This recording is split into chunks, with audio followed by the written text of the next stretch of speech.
ધીરે ધીરે હું તેના રૂમની બારી પાસે ગઈ અને ત્યાં જઈને મેં જે સાંભળ્યું તે સાંભળીને મારા હોશ ઉડી ગયા. મારા મમ્મી અને સંજય એક સાથે શું કરી રહ્યા હતા? નમસ્કાર દોસ્તો, મારું નામ જાનવી છે અને હું ગુજરાતના એક નાના એવા ગામમાં રહું છું. આજ હું તમને મારા ભાઈ અને મારા મમ્મી વચ્ચે બનેલી એક મસ્ત વાર્તા સંભળાવવા જઈ રહી છું.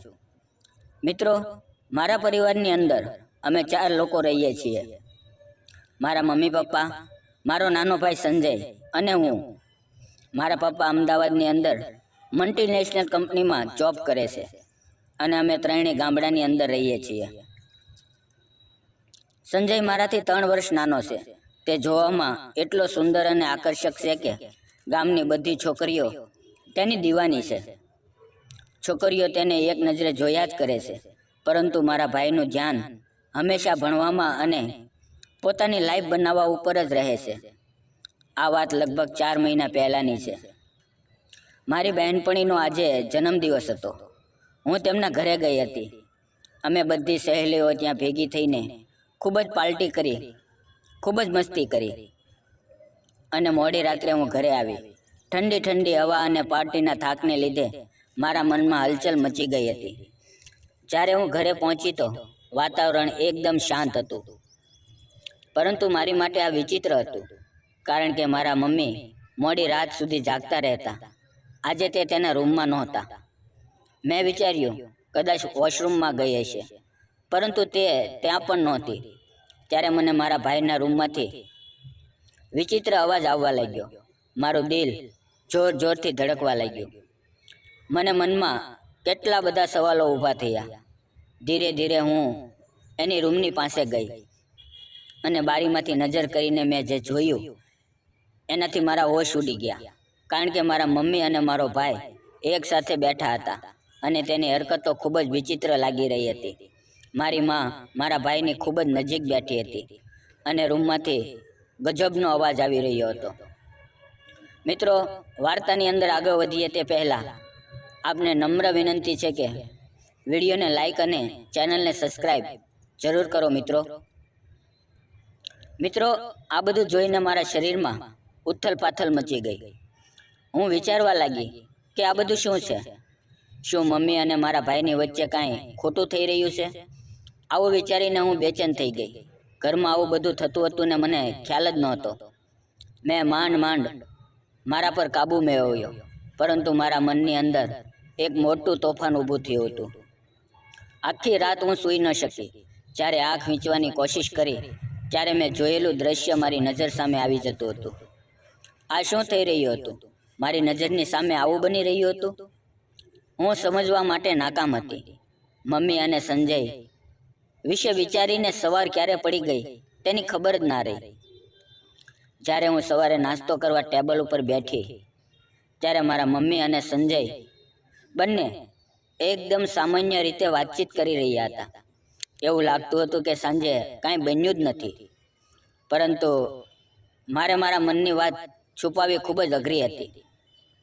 મારાથી રહેવાયું નહીં અને મેં મારી માને સીધું જ પૂછી લીધું, મમ્મી, ગઈ રાતે તમે સંજયના રૂમમાં શું કરી રહ્યા હતા? મમ્મી ગભરાઈ ગઈ, પરંતુ પછી હસતા હસતા તે બોલી, તારા ભાઈની તબિયત ઠીક નથી, એટલે હું તેની મદદ કરી રહી હતી. મને મારી માની વાતથી સંતોષ ન થયો. મેં તેના ચહેરાને એક નજરે જોયો. શું તે મારાથી કાંઈ છુપાવી રહી હતી? મારા મનની અંદર શક વધવા લાગ્યો, પણ મેં મમ્મીને કાંઈ કહ્યું નહીં. હું અંદરથી હવે તૂટી ગઈ હતી. હું મારી મમ્મી અને મારા ભાઈના સંબંધ પર વિશ્વાસ નહોતી કરી શકતી. આમ જ દિવસો જતા રહ્યા, પરંતુ મારા મનનો શક દૂર ન થયો. મેં આવું ઘણી વખત જોયું. એક દિવસ હું મારા રૂમમાં એકલી બેઠી હતી, ત્યારે મારા મમ્મી મારી પાસે આવ્યા. તેણે મારા માથા ઉપર હાથ ફેરવ્યો અને કહ્યું, દીકરા, શું વાત છે? તું ઘણા દિવસથી વિચારોમાં ખોવાયેલી રહે છે. મેં તેની તરફ જોયું અને કહ્યું, મમ્મી, હું સમજી નથી શકતી કે તમારી અને સંજયની વચ્ચે આ બધું શું ચાલી રહ્યું છે.